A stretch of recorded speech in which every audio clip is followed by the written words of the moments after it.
All right, let's get cooking. Welcome to the latest edition of Chin Check Sports Radio. I'm your host, JD. I want to thank you all for taking the time out to join us. And as always, we welcome any suggestions, feedback, comments, and criticisms, which improves the quality of our program, which ultimately improves your listening experience. Before we get started, I want to tell all of you thank you for your tremendous support. People are slowly but surely finding out about who we are and what we do. They enjoy and respect the passion with which we speak. But as I always say here at Chin Check Sports Radio, we do this because we love it, as I'm simply sharing our passion with you all as we continue to build our listening army to take over the world.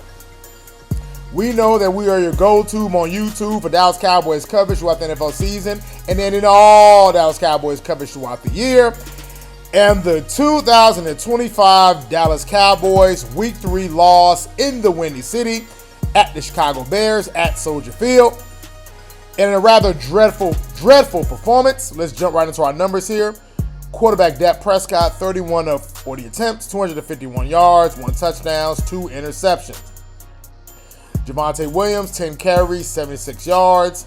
Jake Ferguson, 13 catches, 82 yards. George Pickens, 5 catches, 68 yards, 1 touchdown. Cavani Turpin, 2 catches, and 64 yards. On the defensive side, Donovan Wilson, 7 total tackles, 4 solo. Jack Sanborn, 7 total tackles, 3 solo. Kenneth Murray Jr., 6 total tackles, 4 solo. Reddy Stewart, 6 total tackles, 4 solo, 2 tackles for a loss.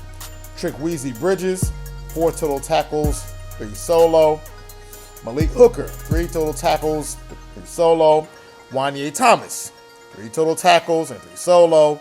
Marshawn Nealon, 3 total tackles, 2 solo, 2 tackles for a loss. Osa Adigazua, 3 total tackles, 1 solo. Trevon Diggs, 2 total tackles, 2 solo. Sam Williams, 2 total tackles, 2 solo. James Houston, 2 total tackles, 1 solo. Raymond Clark, 2 total tackles, 1 solo. Kyer Elam, 2 total tackles, 1 solo.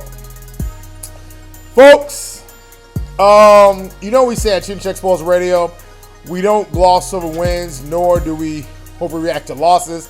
But damn it, this was bad. The Dallas Cowboys have returned back to form, which is mediocrity and trash. They have returned back to form of silliness and stupidity. This is what it is now. The Dallas Cowboys look totally outmanned against a Chicago Bears team who got blown out and lit up for 51 points the week prior. You read this? You hear the score? 31-14. 14 points against the Chicago Bears team who got lit up for 50-something points. The Chicago Bears team who lost to a rookie quarterback making his first ever NFL start. This is the joke that the Dallas Cowboys have become. The punchline that the Dallas Cowboys have become. And everybody is about to get a piece of this pie because this is a horrible loss. Let's start with running back Javonte Williams. Cowboys come out, very aggressive, play tough defense, they're driving the ball, and as Javonte Williams is streaking down the field for a long gain to potentially put the Cowboys in 1st and goal, the Bears defender makes a great play by literally ripping the ball out of the running back's hands.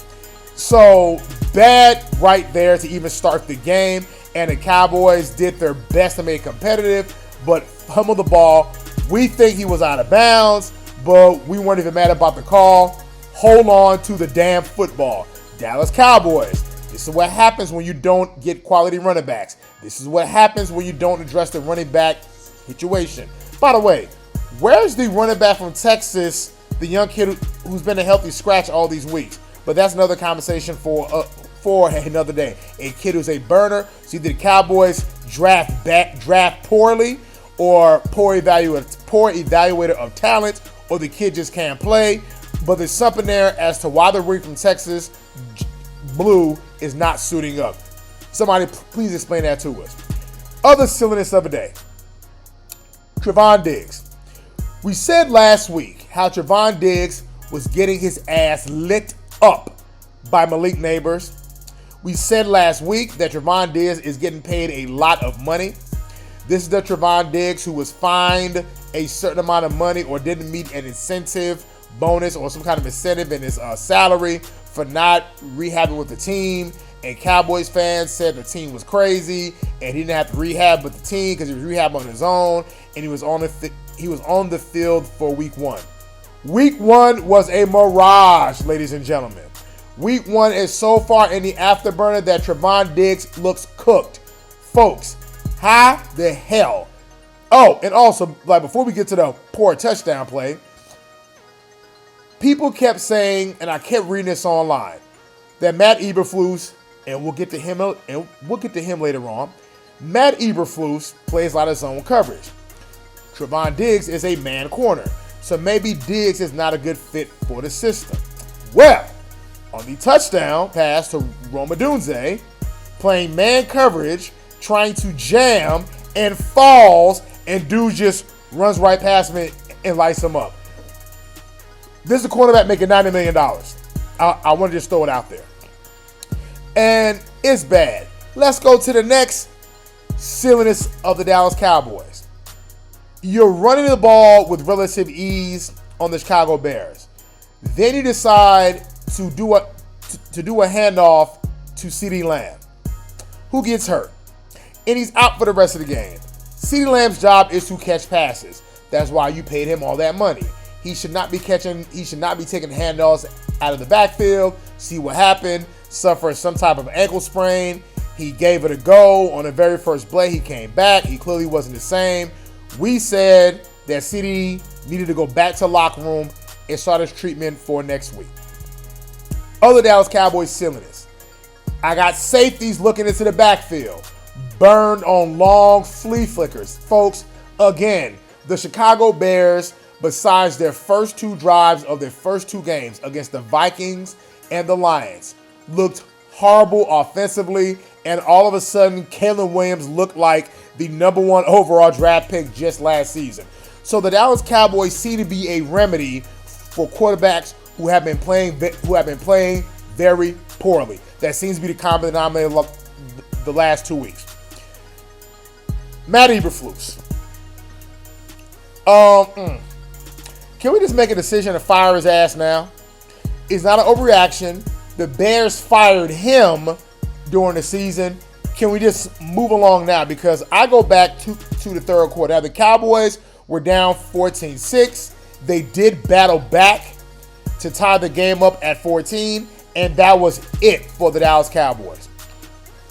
The defense, especially in that third quarter, looked like they just gave up. The Bears just drove down the field, and offered up no resistance.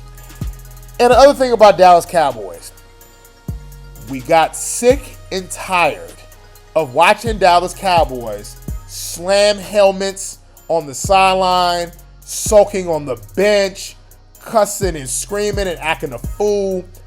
How about you play well so you don't do those things? How about George Pickens, you not drop easy passes that results in turnovers that kills drives? Malik Hooker, how about you not looking backfields when wide receivers are running past you on flea flickers?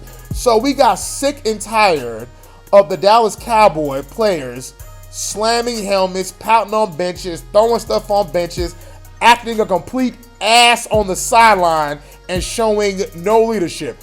Where are the leaders of the Dallas Cowboys to galvanize the team, to tell them, hey, let's just stay in the game and let's keep chipping away? This is this young generation of guys who suffer no real adversity. They've been handed everything pretty much since middle school and high school, as they were highly touted and recruited out of high school and college, and bad behavior has been rewarded, so they're not battle tested, and you see it right here.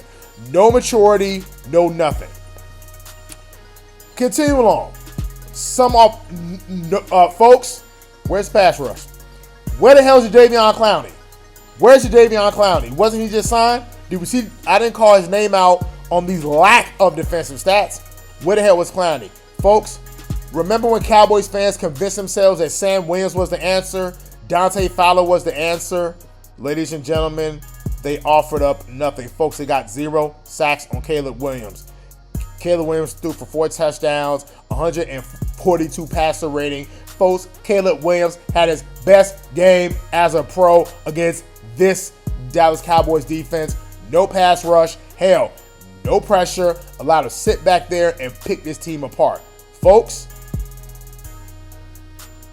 Oh, and by the way, Jordan Love is bringing that Green Bay Packers offense to Arlington Stadium, or the AT&T Stadium rather, next week. Folks, I'm not going to say the Cowboys season is done so early, but we've seen the last 2 weeks of piss poor play in the secondary and lack of pass rush. You know what that equates to? A bad defense.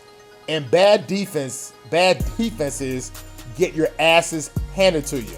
Remember back in 2020, Cowboys had a heavens awful defense, a historically bad defense. Folks, would it be a stretch to say the Cowboys are looking like the replica of the 2025 Cowboys defense is looking like the replica of the 2020 defense? Just some food for thought. But this was a rather disgusting loss to watch this unfold. And the Cowboys, again, did not even score a single point in the second half.